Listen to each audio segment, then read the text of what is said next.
muito bem informado.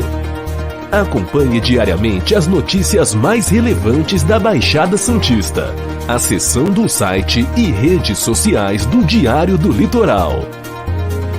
Diário do Litoral. Somos impresso, somos digital, somos conteúdo. Visite nosso site e siga-nos em nossas redes sociais. www.diariodolitoral.com.br.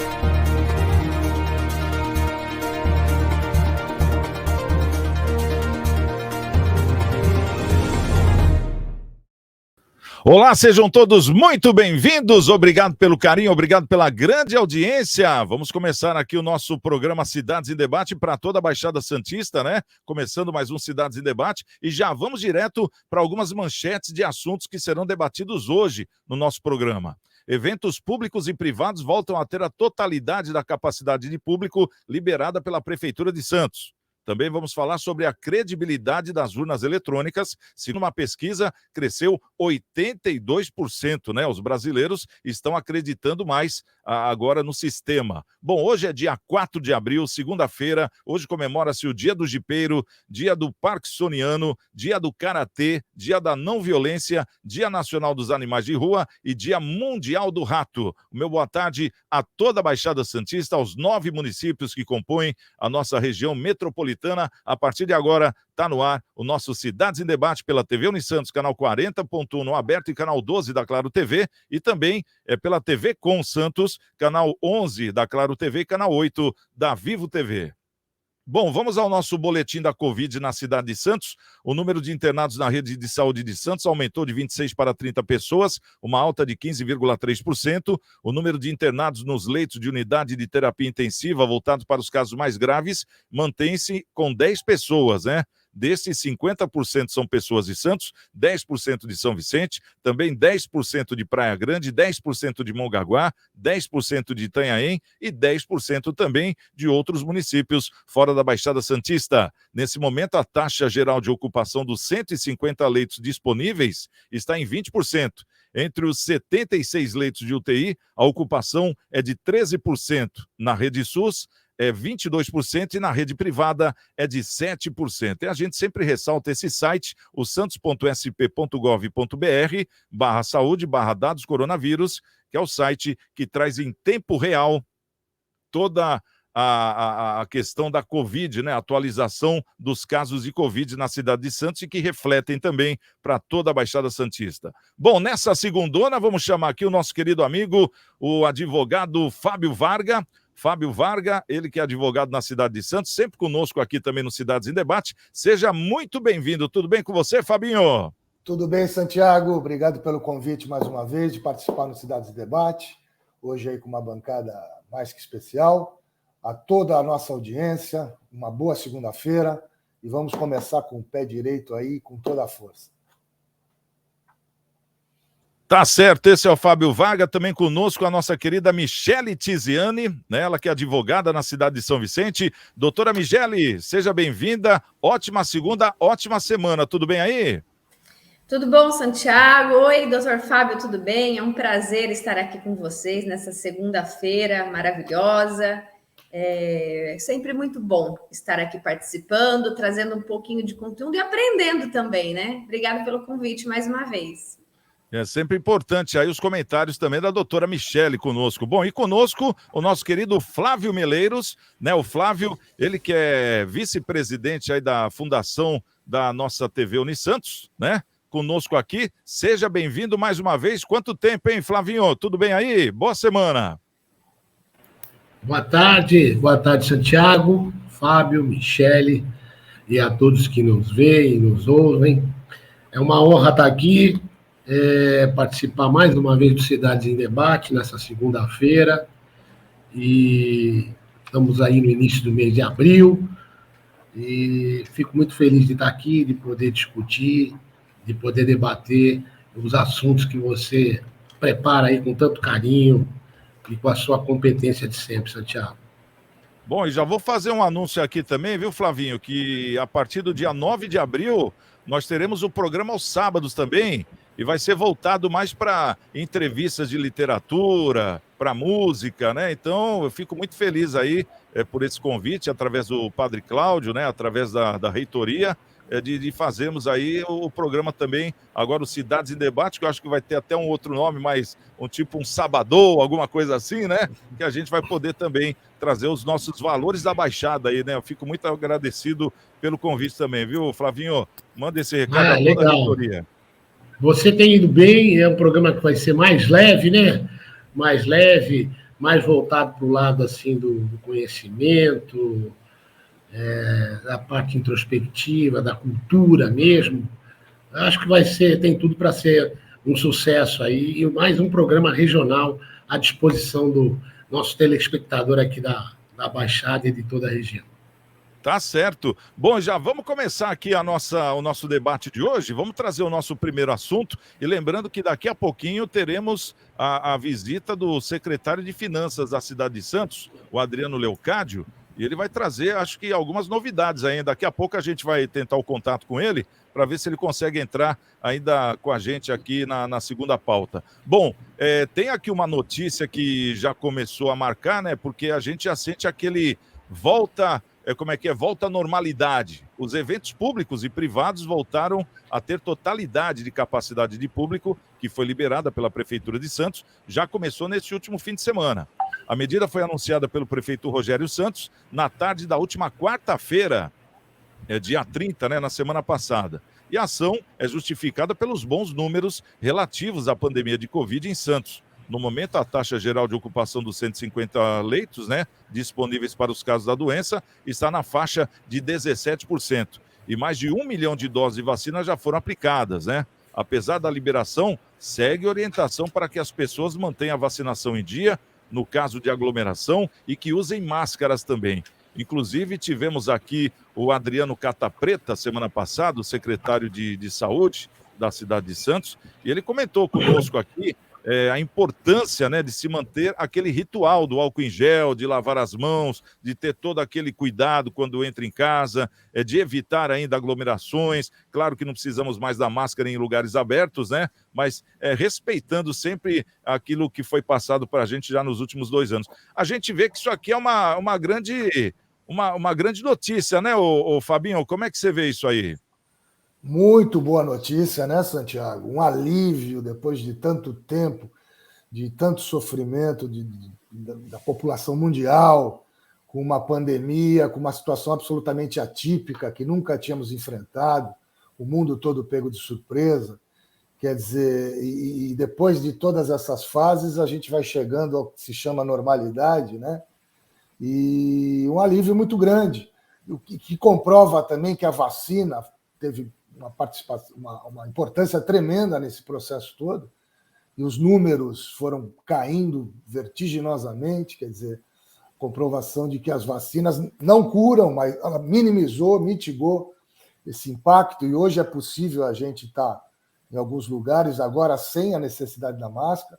Mas você lembrou bem, Santiago, a semana passada eu estava presente no programa junto com o secretário, e, de fato, o secretário enalteceu a importância da vacina, e mais ainda, e disse que não podemos relaxar, que as doses devem continuar sendo aplicadas às pessoas, aos idosos, e, lógico, com parcimônia, não esquecendo do protocolo.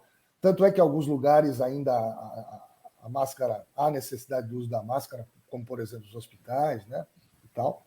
Mas, enfim, uma notícia muito boa e que tomara que continue assim, que não tenhamos mais nenhuma surpresa nesse sentido. Vamos torcer para isso. Mas uma coisa que chamou a atenção também, no que ele comentou, ele falou, Santiago, é importantíssimo que as pessoas ainda continuem se vacinando, porque muitas delas pararam aí na segunda dose, não tomaram a terceira dose, e pessoas que podem aí tomar até a quarta dose também não estão comparecendo. Então é importante, porque nós fizemos uma pergunta aqui, viu, Flavinho, sobre o lockdown que está acontecendo na China, se pode chegar aqui no Brasil. Ele falou que claro que pode, né? Mas pelo que eles estão vendo aí, pelos estudos que estão sendo feitos, a vacina teve um grande efeito, mas as pessoas ainda precisam se manter vacinadas. É importante, né, essa questão da vacina. Acho que é a mais importante até, né, Flavinho? Concordo plenamente. Acho que a vacina cria um grau de proteção que, se não é 100%, ela, caso a pessoa venha a ser contaminada, ela minimiza os efeitos da Covid, né? Faz com que a pessoa não precise, eventualmente, de uma internação, ou não, aquilo não afete o pulmão, né? Sem dúvida. Eu acho que todos aqueles que investiram na vacina, e aí eu até abro um parênteses, nosso presidente poderia ter sido grande coordenador da vacina. Nem falo isso como... Eles gostam tanto de faturar politicamente, no fim, o nosso presidente até hoje não se vacinou, e ele fica até bravo quando alguém cobra isso dele. Essa semana eu estava vendo. Mas o fato é que o brasileiro vestiu a camisa da vacina, mais uma vez. Nós estamos aí com mais de 80% de pessoas já totalmente vacinadas, com pelo menos 2 vacinas. É um dos países, se não for o país que mais vacinou no índice percentual, no número da população, em relação à população total. Então, assim, agora nós estamos colhendo esse fruto, né? De poder... Parece que, assim, agora sim a gente vê um avanço do número de internações, ou seja, um recuo no número de internações, as pessoas realmente podendo sair, as pessoas se contaminando menos, e tudo isso por causa da vacina. Eu, por exemplo, já tomei 3, e se for oferecida a 4ª, aí, como já está chegando aí para as pessoas de 80, 70, eu vou tomar a vacina, e acho que essa foi a melhor postura que aqueles políticos que tomaram para o brasileiro em geral. E o brasileiro vestiu a camisa da vacina, então acho que a gente está colhendo esses frutos aí. Foi a melhor, se não a única alternativa, além de ficar em casa, se proteger e tal. Eu acho que a vacina fez a diferença, e nós, então, estamos colhendo os frutos. Podem vir, eu vejo que essa Ômicron, ela pegou aqui no Brasil, mas pegou muito mais forte em países que foram menos vacinados.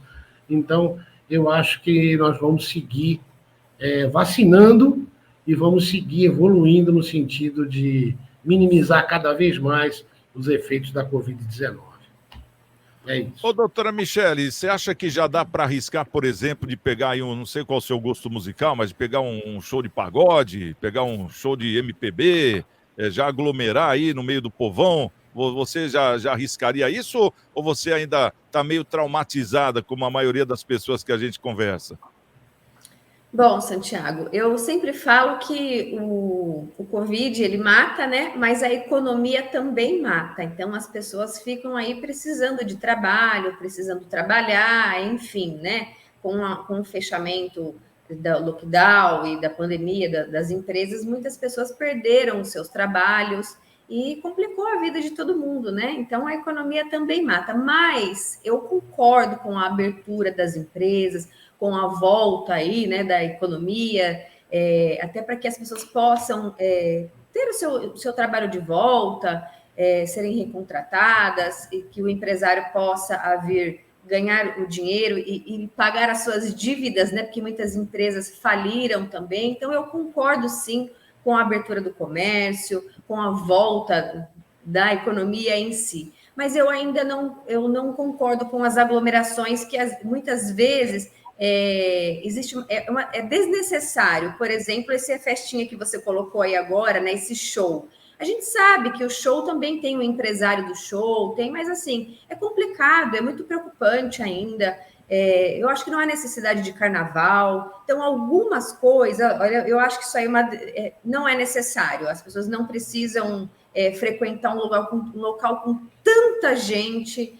Então, assim, é fato que você vai estar num restaurante, outras pessoas também estarão, mas o devido distanciamento, o álcool e a máscara, a gente precisa, sim, tomar cuidado. Ainda não foi eliminado totalmente o Covid, eu não vejo a hora do dia em que você ou a imprensa fale, olha, o Covid foi eliminado, esse dia ainda não chegou.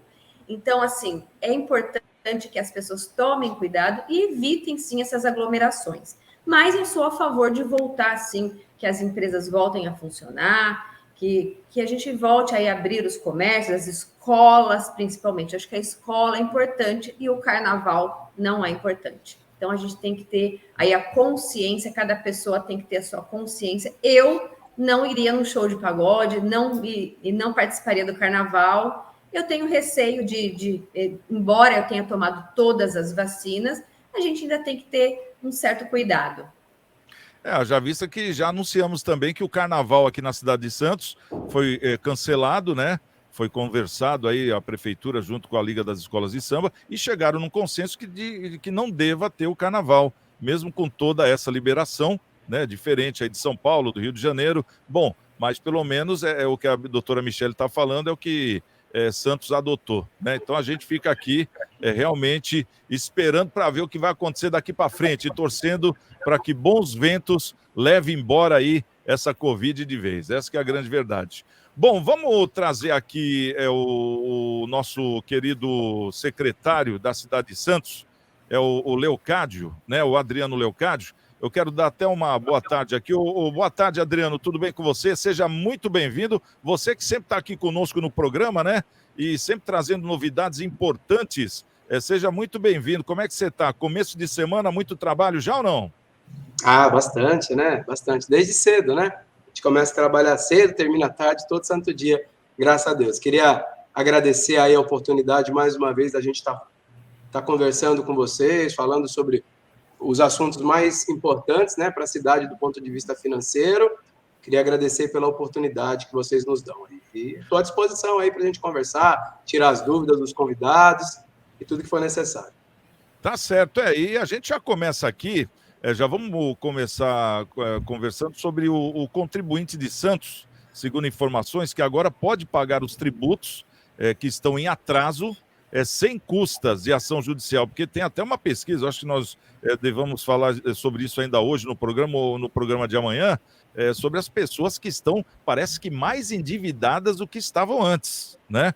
Então, é importante que se tenha aí essa linha de pagamento, né, em atrasos, que não tenha custa judicial. Isso aí tá procedendo, Adriano? Fala pra gente. Então, assim, foi o prefeito Rogério, né, fez publicar alguns dias atrás um decreto municipal de um parcelamento especial eletrônico. Mas esse parcelamento especial eletrônico, ele tem uma finalidade específica, né? São aqueles tributos do exercício do ano passado, né? Por exemplo, o IPTU que a pessoa recebeu em casa e por qualquer motivo ela não conseguiu pagar. A gente sabe que o Brasil viveu e ainda vive um momento econômico muito difícil, né? A gente ainda tem um percentual muito grande de pessoas desempregadas ou subempregadas com dificuldade econômica para pagar as suas contas, né? Você já acabou de falar para a gente sobre a questão do superendividamento que a sociedade brasileira vem vivendo. Então, a gente decidiu nesse tributo específico. Por que eu falo desse tributo específico? E quais são os benefícios que a pessoa... É de não pagar, né? A gente tem 2 advogados hoje aqui conosco, não pagar os honorários, né, advocatícios, né, de sucumbências, que eles custam 10% do valor da dívida, e também as custas processuais, que as pessoas também serão isentas. Nós seguramos esse passo da execução fiscal para permitir que as pessoas ainda possam pagar, até o final desse exercício, os tributos referentes ao ano passado. Por que só são referentes ao ano passado? Porque nós vamos encaminhar, na próxima semana, a Câmara de Santos, uma proposta de projeto de lei onde a gente vai criar um programa municipal de refinanciamento da dívida. Aí sim, nessas dívidas nós vamos ter inclusive isenção de multas e juros. Quais que estarão inclusos nesse refis que nós vamos propor para a Câmara? São aqueles tributos que foram inscritos em dívida ativa até 31 de dezembro do ano passado.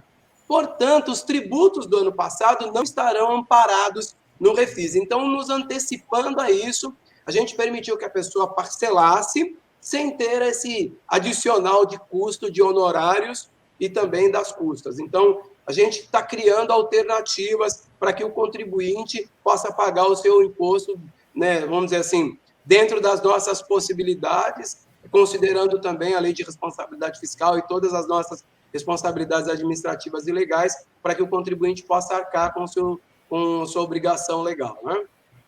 Vamos aproveitar a presença do secretário de Finanças da cidade de Santos, Adriano Leocádio, ou Fábio Varga. Quer fazer uma pergunta para o secretário? Fica à vontade. Olá, secretário. Primeiro, parabenizá-lo aí pelo seu trabalho frente à Secretaria de Finanças. E eu tenho aqui uma pergunta, secretário. Apesar de todos os problemas aí que o mundo enfrentou com a pandemia, essa coisa toda, essa situação atípica que nós passamos, a gente nota que houve um aumento das empresas, de abertura de empresas, né? Quer dizer, isso procede mesmo, secretário? As empresas vêm abrindo novas empresas, a região tem experimentado isso? A cidade de Santos, né? Valeu, Fábio, obrigado aí pela pergunta. Eu acho que é uma oportunidade, é um assunto extremamente importante para a gente discutir na cidade de Santos, né? No ano passado, a cidade de Santos, do que a gente fala de pedidos de alvará, né? Aquelas empresas que ou se transferem para a cidade ou que são abertas. A gente teve um aumento de 38% na cidade de Santos. Para que você tenha uma ideia, Fábio, o Brasil teve um aumento neste número de 18%, o estado de São Paulo em torno de 29%, e nós crescemos 38%, né? Em todos os tipos de empresa. Então, desde um microempreendedor individual até uma sociedade anônima, também a gente teve aumento considerável. E quais são as justificativas? Em primeiro lugar, saiu um estudo da Fundação SEAD há um tempo atrás, que estuda o PIB, né, no estado de São Paulo, e a região metropolitana, ela teve a região metropolitana da Baixada Santista teve um crescimento da sua economia maior que teve a economia nacional e maior que teve a economia do estado de São Paulo. O que nós devemos isso? Nós devemos principalmente ao Porto de Santos, né? O Porto de Santos, ele é, sem sombra de dúvida, a mola propulsora da economia regional. Então, quando a gente tem um crescimento da economia de 4%, a sensibilidade na economia regional, seja quando a economia cai ou quando a economia cresce, a gente tem uma sensibilidade muito grande a essa movimentação. Então, houve sim, tanto nas atividades ligadas diretamente ao porto, né, que a gente chama aqueles CNAE, né, aqueles Código Nacional de Ocupação, de Código Nacional das Atividades Econômicas, melhor dizendo, ligados diretamente à atividade portuária, ou outras atividades correlatas, porque você tem uma atividade, por exemplo, uma lavanderia, ela não está ligada diretamente à atividade portuária, mas a movimentação portuária faz com que as empresas sejam contratadas, então demandem um serviço de lavanderia, um escritório de advocacia, um escritório de contabilidade. Então, há um impacto direto. Então, a gente acredita principalmente essa atividade econômica. Outro ponto que a gente acredita é esse aumento, a pejotização do mercado de trabalho. É um fenômeno nacional por conta principalmente da questão da última reforma trabalhista, que os senhores advogados conhecem muito melhor do que eu. Então, houve um movimento de pejotização, isso é inerente, principalmente do que diz respeito a MEI e micro e pequena empresa. Então, houve um aumento, apesar que, do total de empresas abertas do município de Santos, a nossa média histórica é de 45% estarem atreladas a MEI e micro e pequena empresa. Então, esse número se manteve no ano passado, né? Então, onde a gente teve um aumento maior, foi limitada. E outra questão importante que eu falo, além do crescimento econômico, além do fenômeno, vamos dizer assim, trabalhista da questão da pejotização, tem uma questão das facilitações que nós estamos incrementando dentro do município de Santos, que é de facilitar a vida do empresário, criando ferramentas. Isso a pandemia nos trouxe. Um movimento que ele estava acontecendo de forma linear e crescente nos últimos anos, a pandemia obrigou o poder público a ser mais ágil no sentido do atendimento não presencial, de novas ferramentas tecnológicas que permitissem com que essa relação com o contribuinte fosse feita à distância, porém de forma rápida e eficiente. Então, a gente criou algumas ferramentas nesse sentido. Tá certo. Vamos aproveitar aqui agora a pergunta da nossa Michele Tiziane, ela que é advogada na cidade de São Vicente. Pode fazer uma pergunta para o secretário Adriano Leocádio, Michele. Secretário, tudo bem? É um prazer estar aqui participando junto no programa. Bom, com o aumento, né, da atividade portuária e o impulsionamento da abertura de empresas, eu queria saber se isso também contribui já começou a contribuir com o turismo da cidade, né? Porque além da geração de trabalho, também tem os turistas que trazem aí, aumenta a economia da cidade. Como que você pode trazer para nós essa notícia? Foi bom? Está sendo bom? A gente está numa fase, acho que sobretudo de recuperação da movimentação turística no município. Isso a gente já tem percebido uma melhora, eu falo pela Secretaria de Finanças, a gente já percebe uma recuperação, inclusive, da arrecadação tributária do setor do turismo, né? Movimentação nos hotéis, movimentação das empresas que lidam com eventos. Então, a gente já começa. O Centro de Convenções na Ponta da Praia tem ajudado, tem iniciado um processo de ajuda, e eu, particularmente, acredito que ele vai ser um divisor de águas para o setor turístico dentro da cidade, quando ele atrai novos eventos para a cidade, eventos empresariais, eventos turísticos para dentro da cidade. Eu acredito que Santos tem uma potencialidade do turismo turístico ainda muito boa e ainda não explorada da forma com que merece, e a gente tem trabalhado muito em conjunto com a secretária Célia Storino, que cuida da parte do empreendedorismo e do turismo dentro da cidade, onde a gente cria uma cadeia. Na nossa visão de governo, o turismo ele está muito relacionado com a questão do empreendedorismo. Nós acreditamos que o turismo ele tem uma potencialidade tanto da geração de emprego, quanto da geração de divisas, seja para o poder público, sejam para as famílias, muito grande dentro do município de Santos. Então, explorar isso de maneira conjunta, evidentemente, com outras cidades da região Guarujá, São Vicente e outras cidades que possam trabalhar em conjunto com a municipalidade, a gente acredita assim, que o turismo está apenas num processo de recuperação. Mas a gente já tem o anúncio da ocupação dos hotéis nos últimos feriados, já mostra isso para a gente. A gente teve ocupação em torno de 90% da rede hoteleira no município. Então, isso reflete na geração de emprego, reflete também, que para mim é extremamente importante e relevante, que é no aumento da carga tributária, né, paga por essas empresas e para as pessoas pela atividade. Então, isso é algo que nos anima, né? A senhora falou há pouco, doutora, sobre a questão da pandemia. Ainda é uma preocupação, né, do município, como lidar com tudo isso, mas o setor turístico da cidade de Santos, eles já estão extremamente convencidos da importância de continuar com protocolos de saúde, com protocolos, apesar da gente liberar, não deve fugir da nossa mentalidade que um retrocesso no cuidado da Covid, ele vai impactar diretamente na atividade econômica e principalmente na atividade turística e cultural. Então, ter um olhar sobre isso faz parte do olhar econômico que a gente tem que ter sobre a cidade. Bom, estamos recebendo aqui o secretário de Finanças da cidade de Santos, o Adriano Leocádio, e ele está sanando dúvidas aqui, né, dos nossos convidados e também, com certeza, de muita gente que está assistindo. Um papo bem bacana para a gente poder saber como lidar com as finanças, ainda mais nessa época, né, vamos dizer assim, que as coisas são tão apertadas. Vamos trazer aqui o Flávio Meleiros, ele que é o vice-presidente da TV Unisantos. Ô Flávio, faça a sua pergunta aí para o secretário Adriano Leocádio, fica à vontade. Oi, boa tarde, Adriano.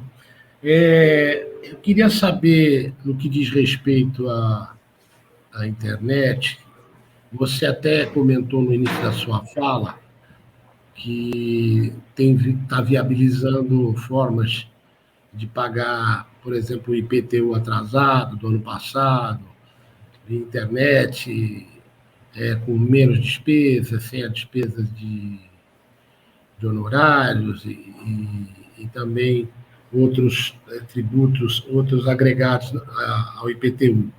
Então, eu queria que você fosse mais específico no que diz respeito à Secretaria de Finanças da Prefeitura de Santos, quais são os serviços, né? Como que a internet, como agente facilitador, quais os serviços que a Secretaria de Finanças tem disponibilizado para o cidadão santista, no que diz respeito à documentação, não só pagamentos, né? Pagamento de impostos, documentação, certidões. O que a gente pode explorar lá? O que o usuário, aquele cara que sabe buscar na internet, o que ele pode esperar da Secretaria de Finanças aí, no modo eletrônico, vamos dizer assim? Quando eu assumi a Secretaria de Finanças, né, assim, eu sou servidor de carreira da casa, tenho quase 15 anos de prefeitura, trabalho, meu tempo, eu tenho mais de 10 anos que eu trabalhei só na Secretaria de Finanças, então, assim, eu conheço os corredores, conheço o serviço, conheço os servidores. Então, assim, e um anseio que eu tenho, pessoal meu, que é da modernização da administração tributária do município como um todo. Então, eu vejo uma grande oportunidade de melhorar a relação com o contribuinte, de melhorar a relação com o cidadão santista, e eu acredito que a internet é um facilitador. Eu sou um entusiasta de encontrar ferramentas tecnológicas que facilitem essa relação, que a tornem mais transparente, mas, sobretudo, mais eficaz. Porque esse é o grande anseio da sociedade quando a gente fala de máquina pública, de administração pública. Melhorar a efetividade das políticas públicas através de eficiência do serviço público. Então, é isso que a gente tem que buscar. No que diz respeito, por exemplo, a gente criou algum tempo atrás, eu já estive conversando aqui, sobre uma questão, por exemplo, de facilitar o pagamento de tributos via cartão de crédito, feito através da internet. Aberturas de empresa, nós criamos e passamos no início de janeiro agora, todo o processo de solicitação de alvará, de alteração de endereço, de alteração de atividade, né? Você tem uma atividade ou agregar alguma atividade, a empresa ela é uma padaria e ela quer passar a ser também um açougue, então ela precisa agregar essa atividade lá na sua licença, no seu alvará. Então, tudo isso é feito de forma digital hoje. Todo o encaminhamento da documentação não tem mais nada em papel. Nós abolimos. Então, da casa dele, o contador do escritório, o advogado dele, ele entra no site da prefeitura, na página, na homepage lá da Secretaria de Finanças. Então, ele vai fazer tudo isso de forma virtual, à distância. A gente, em primeiro lugar, era um desafio que nós tínhamos, né? Qual era o desafio? O desafio a Secretaria de Finanças precisava continuar a atender, porque a Secretaria de Finanças precisa atender, por um lado, o contribuinte, e as empresas e as pessoas físicas que precisam ter a sua atividade econômica funcionando plenamente, e, de outro lado, a gente precisa continuar a ter receita pública para bancar, para arcar com os custos inerentes ao ônus público, né? Às atividades públicas. Então, assim, nós tínhamos esses dois pontos importantes. De que forma a gente vai resolver isso? A gente trouxe a nossa equipe para discutir e a única solução é a internet, né? A internet, ela traz essa facilidade. Então, nós criamos, através da Secretaria de Planejamento, né, o secretário Fábio Ferraz contribuiu de forma muito ativa nisso, através do Departamento de Tecnologia, nós criamos uma sistemática que permite que 100% das nossas atividades sejam feitas plenamente pela internet. É evidente que eu tenho auditores, eu tenho fiscais de postura, eu tenho técnicos da área financeira que estão aqui para orientar, para dizer qual é o melhor caminho a seguir, de que forma ele faz isso, mas os escritórios de contabilidade, que são os nossos grandes parceiros nisso, eles fazem tudo isso pelo escritório dele, ele vai lá, entra, faz toda a movimentação através da internet. Outra coisa importante, o prefeito Rogério Santos também fez publicar há pouco um decreto municipal que institui no município de Santos o domicílio tributário eletrônico.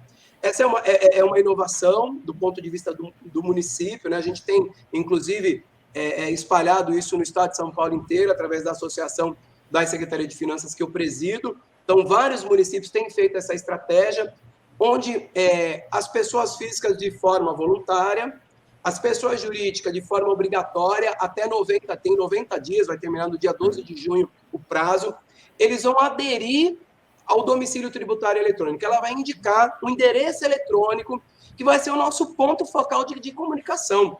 Toda empresa hoje, isso já é aceito, né, no campo do direito, a correspondência eletrônica, ela já tem validade legal. Nós apenas disciplinamos ela dentro da esfera do município para que, de forma tributária, isso tenha alguma relação.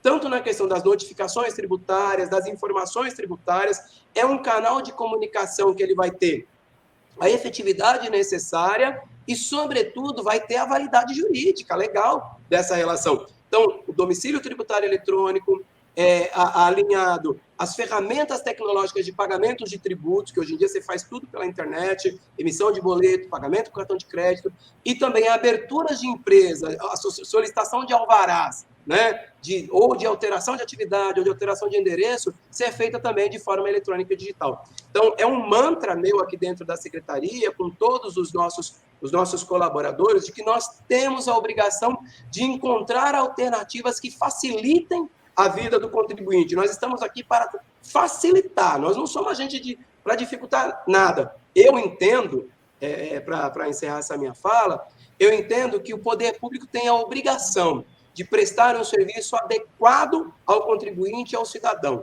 E para que isso seja feito, a internet é, sem sombra de dúvida, o maior aliado nesse momento nosso.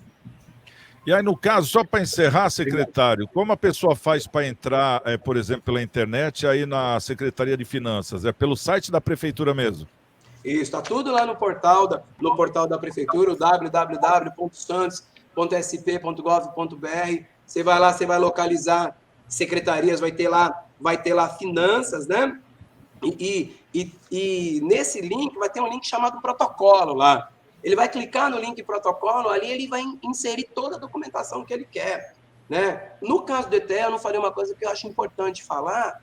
No domicílio tributário eletrônico, as empresas, a gente está solicitando que seja feito através da assinatura digital, que já é utilizado, né? Nós, economistas, os contadores, os advogados se utilizam da certificação digital. Quem não tem certificação digital também pode fazer sem isso, só que vai ter que esperar a nossa homologação para a gente verificar que é a pessoa de fato que está fazendo aquilo, que a certificação digital tem essa finalidade de facilitar e de garantir a identificação. Mas no site da Prefeitura, se você colocar no Google lá, você já vai encontrar. É muito fácil o acesso está disponível, então tem tudo lá na página da Secretaria de Finanças. A gente tem trabalhado para melhorar bastante o acesso e o serviço, colocar tudo na internet. Tudo na internet. Não é que a gente não quer receber ninguém, mas a gente quer receber para orientar, para facilitar a vida da pessoa. Trabalhe o que é simples, o que é corriqueiro, faça pela internet, vai ser muito fácil para você e bem melhor para a cidade. Tá certo. Bom, recebemos aqui o secretário de Finanças da cidade de Santos, o Adriano Leocádio. O secretário, o nosso muito obrigado aí por esse... Santiago. Oi, pode falar, fica à vontade, Flávio. Não, eu só acho que, a título de sugestão, fica aqui para o Adriano, que a prefeitura, que faz eventualmente várias campanhas, que faça uma campanha mais na televisão, no rádio, nos meios de comunicação aqui da região, falando sobre isso, dessas facilidades que elas estão disponíveis. Porque nós temos aí um pessoal totalmente digital, que são os jovens, que já nascem hoje com celulares na mão, com os smartphones e tal.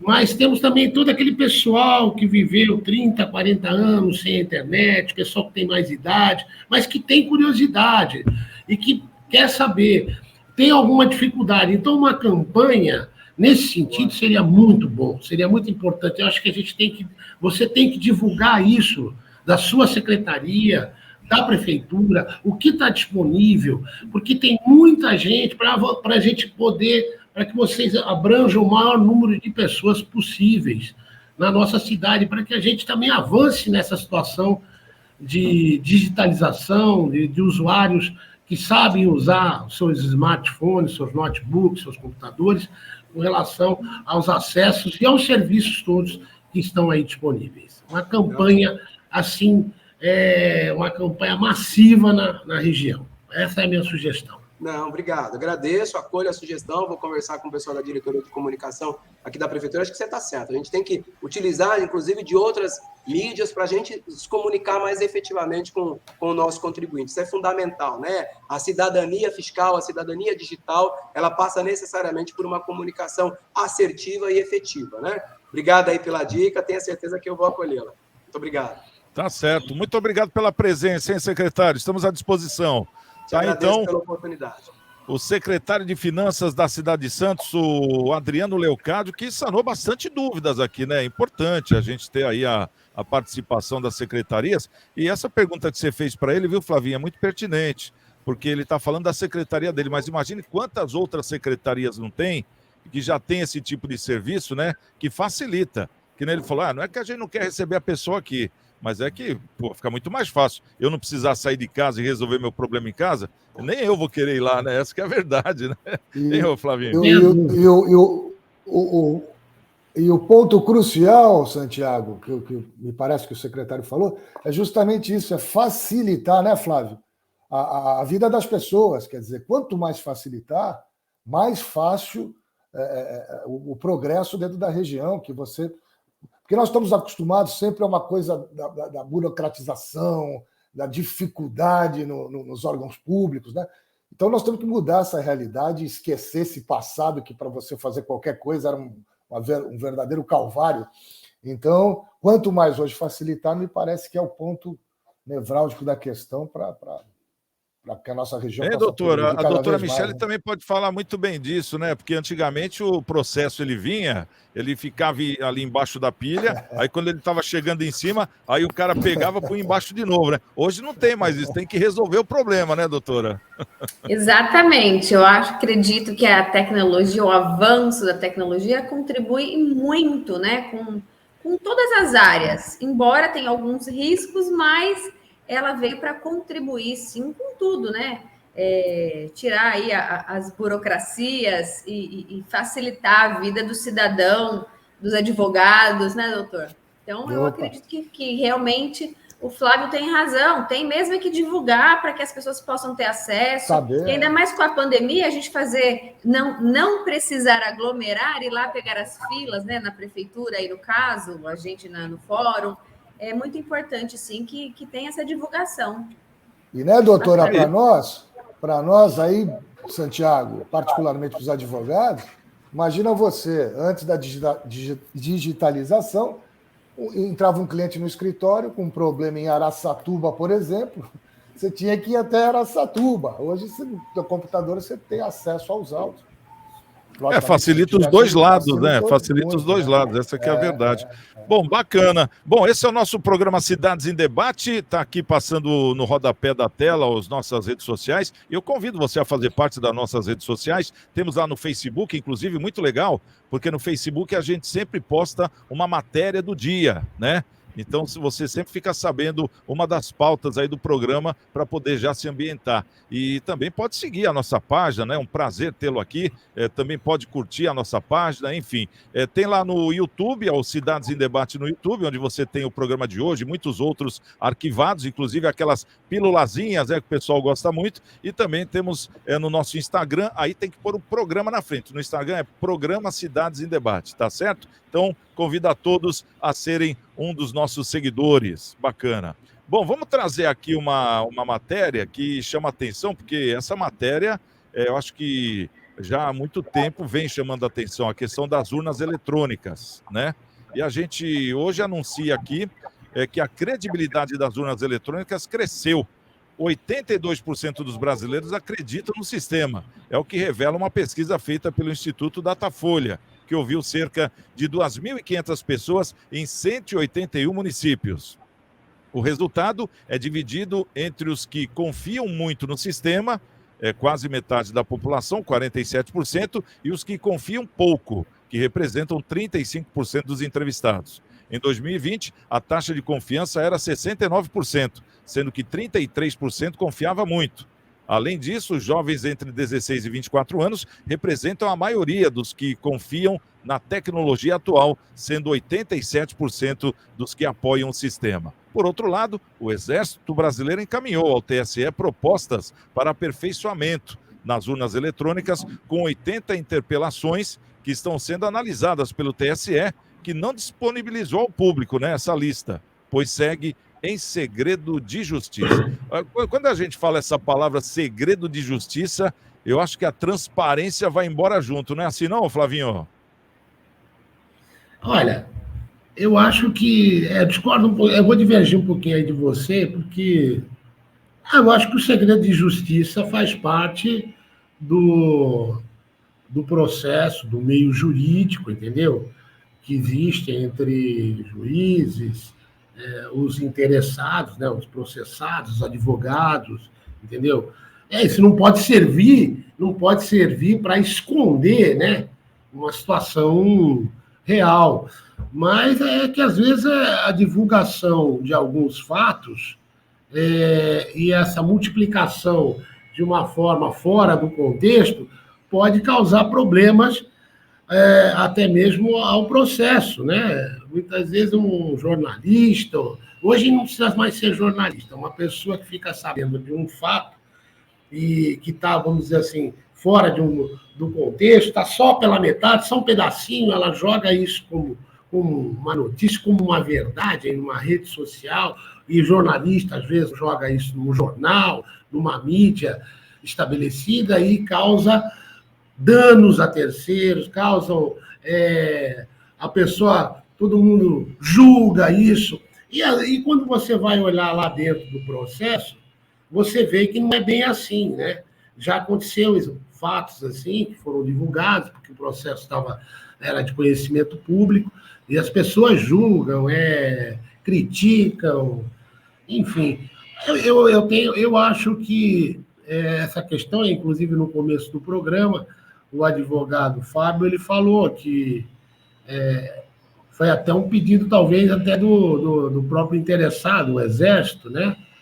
Para que isso talvez não acontecesse. Muitas pessoas começassem a dar palpite sem saber exatamente sobre o que estão falando. Então, eu acho que o segredo de justiça é um recurso jurídico, né, bastante conhecido, para que você possa iniciar e até a finalização do processo sem interferências externas, sem repercussões, às vezes, que não ajudam em nada a concretização. No caso das urnas eletrônicas, o que a gente está vendo aí é que a população que já acreditava, agora acredita mais, entendeu? Mas eu acredito que se o presidente tivesse feito menos alarde na questão do voto impresso, criasse uma PEC lá, ele alardeou muito, porque a palavra do presidente, seja ele Bolsonaro, Lula, Fernando Henrique, Fernando Collor, o presidente da República, ela é divulgada em todas as mídias e ela replica, né? Ela repercute nacionalmente. Então, se o cara fala alguma coisa, muita gente que tem um entendimento mais grosso, ela repercute aquilo ali como verdade, entendeu? Então, foi isso que aconteceu. Na verdade, a urna eletrônica, sim, ela é segura, sim, ela é 100%? Não. Pode acontecer. Mas,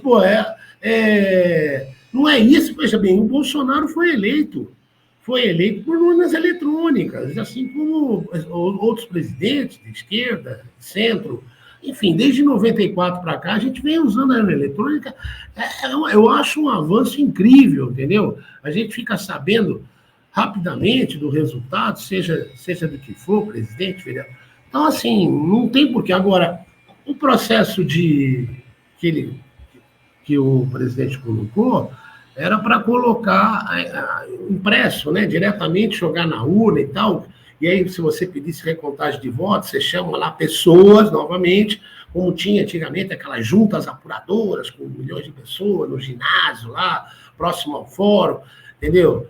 E aí, essas pessoas têm que ganhar alguma coisa, ganhavam um dia grátis, 2 dias, sei lá. Enfim, gente manuseando o voto, entendeu? Manipulando, às vezes, o voto para lá, para cá. Enfim, tem tudo isso também. Mas se ele pusesse isso de uma maneira menos, assim, estridente, do jeito que ele fez, eu acho até que isso aí poderia ter passado no Congresso. O custo, eu me lembro, era 2 bilhões de reais que ia ser agregado ao custo das eleições, visto que a gente vai gastar 5 bilhões para dar para os partidos. Então, poderia se gastar esses 2 bilhões aí, né, para fazer isso. Mas, eu repito, eu acho que a urna já era confiável, continua sendo, e todo esse processo que você falou, esse processo de a gente poder coisar a urna, né? Me falhou o nome agora, de você poder auditar a urna, foi comprovado, né? Inclusive, como ele disse, ele mandou pessoas do Exército para que acompanhassem tudo esse processo. É isso. Bom, deixa eu trazer aqui o nosso momento câmara, senão a gente vai ficar muito em cima da hora. o Momento Câmara, com o nosso querido Maurício Araújo. Vamos saber o que está acontecendo nas câmaras municipais. Municipais de Santos e Guarujá. Bom, em Santos, os vereadores colocaram uma PL, projeto de lei, né, em discussão, para a parte mais turística, assim, né? Então, eles pediram um projeto de lei que cria um aplicativo que usa aquele QR Code que a gente coloca o celular assim para fazer a leitura das informações, tá? Então, qual é o objetivo do QR Code? É que toda a personalidade pública assim da história de Santos, que dentro do município deve ter um quadro, uma pintura, um busto, né? Uma estátua assim com o rosto, como a gente vê nas praças, das personalidades que tiveram influência dentro da cidade. Então vai ter um QR Code, a pessoa bipa ali e conhece o histórico daquela pessoa, qual a importância para a cidade e tudo mais. É bacana, né? Um projeto aí interessante para a parte turística da cidade. Mas por que não ampliar isso para os pontos turísticos ou criar um guia turístico virtual, né? Que tem o QR Code ali, a pessoa de repente tem lá no Gonzaga ou nos lugares turísticos um ponto assim com diversos QR Codes e o nome do local, a pessoa bipa ali, vê como chega, já abre o mapa do Google, já tem todas as informações, hora de funcionamento, já tem a opção de comprar o ingresso ali para entrar na atividade. Então assim, acho que a gente tem que pensar um pouco mais, ampliar e discutir um pouco mais essas ideias para a parte turística da cidade, que continua sendo fraca, tá? Bom, vamos mudar um pouco de assunto, agora lá no Guarujá.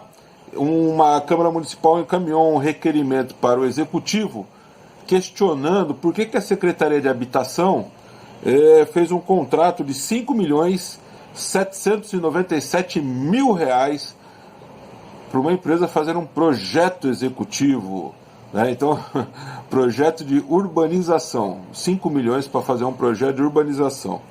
O projeto de urbanização está relacionado para alguns bairros, né, que não são bairros, são núcleos informais.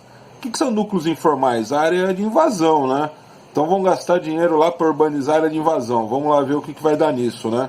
E os vereadores estão questionando. Pô, se tem 5 milhões para pagar para fazer um projeto, por que não tem mais dinheiro para pagar o aluguel social de R$200 para 600 famílias? Aquelas famílias que perderam as casas nos desabamentos.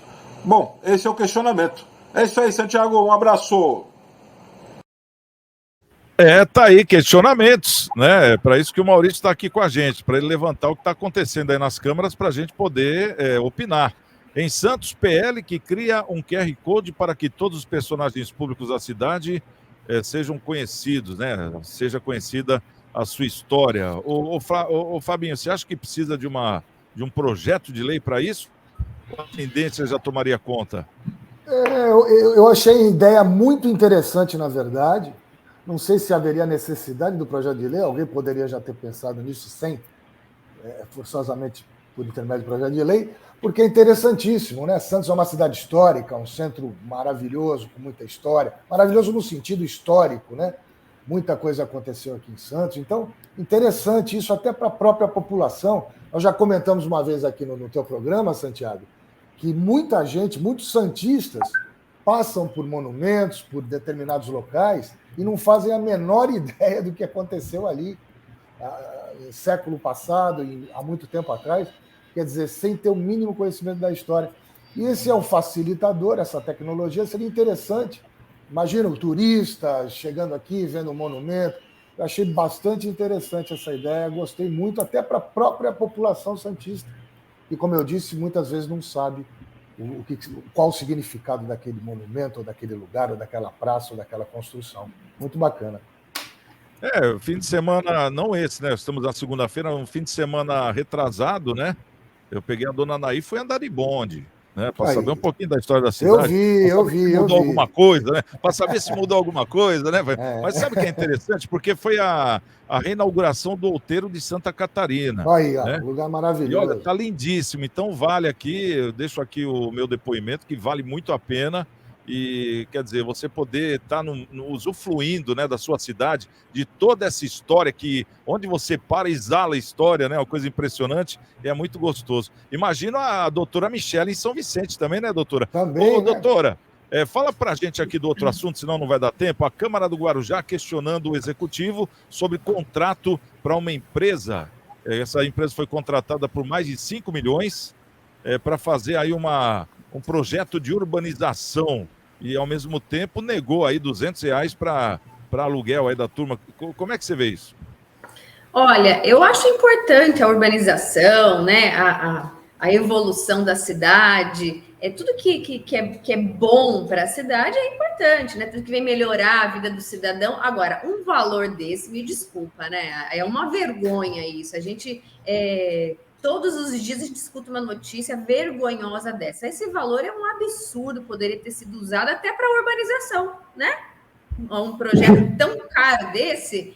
Então, assim, acredito que você possa pegar um outro profissional, uma outra empresa para fazer com um valor mais baixo. Teve licitação, a gente precisa saber, né?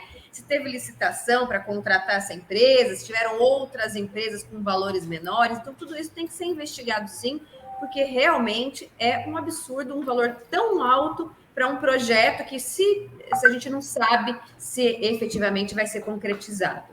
É importante? Mas não com valor tão alto que poderia ter sido usado na educação e na própria urbanização, já que estão preocupados com esse fator. Então, eu acredito que tudo isso tem que ser fiscalizado, houve a licitação para que essa empresa pudesse fazer esse projeto. Onde está aí, foi para o portal da transparência, então o cidadão tem que ficar aí atento a tudo que acontece. Tá certo.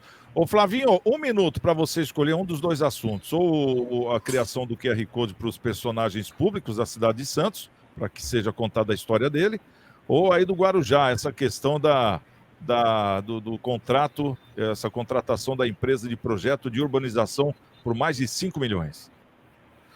Não, tudo bem. Eu acho que Santos tem que investir em turismo, tá? O turista está aqui, ó. O turista está aqui, tá? Nós temos navios que param aqui todo verão e os caras não ficam aqui. Nós temos que deixar o turista aqui. Ele desce do navio, vai visitar a cidade. Quantos fazem isso? Mas a gente tem que criar toda a estrutura para isso. Quando você vai para outras cidades, você desce e vai visitar a cidade. Então, o cara está vindo de navio para cá, ele vem de avião, pega o navio, ou ele vem de outra cidade, né, embarcou no Rio de Janeiro, ele quer ficar aqui. Nós temos estrutura, então tem que criar essa estrutura, cada vez mais. Então, tudo que for para atrair turista, eu sou favorável, tá? Totalmente favorável. Eu acho que Santos tem que, mais uma vez, andar na frente das outras cidades para trazer turista para cá. E não deixar o turista para ir passear no shopping em São Paulo ou em outros equipamentos fora da cidade. Essa é a minha opinião. Tá certo. Bom, deixa eu aproveitar aqui e já deixar o endereço na tela, né? A campanha de arrecadação de alimentos da Igreja Coração de Maria continua. Então, você que puder nos ajudar aí com 1 quilo de alimento, uma cesta básica, material de higiene pessoal, né, necessário, também uma roupa usada em bom estado, calçado, o pessoal está pegando, para que a gente possa passar aí para as famílias que estão tentando, né, ainda passar por cima dessa pandemia, né, que deixou muita gente quebrada. Essa que é a grande verdade. Nós estamos falando de comida, né? É impressionante, mas nós estamos falando de comida. Mais de 500 famílias estão sendo assistidas hoje pela Igreja Coração de Maria, né? Através da paroquial, da nossa querida amiga Bebeca. Então, você que queira fazer a sua doação, é só passar nesse endereço, Ana Costa 74, ou então pelo telefone 32237381, que eles mandam uma viatura para pegar a sua doação em qualquer lugar da Baixada. Combinado? E é o nosso muito obrigado a todos que vão participar e a todos aqueles que já participaram ou estão participando. Agradeço a presença de Fábio Varga, advogado. Obrigado pela presença, viu, Fabinho? Boa semana. Doutora Michele Tiziane, obrigado pela presença também. Boa semana, doutora. Flávio Meleiros, um abraço para você, meu querido. Boa semana. E também para você que nos assiste, obrigado pelo carinho, obrigado pela audiência. E o nosso programa volta amanhã, à 13h na TV Unisantos e às 19h na TV Com. Estamos com Deus e amanhã quem chegar primeiro espera o outro, né? Até lá então. Fui.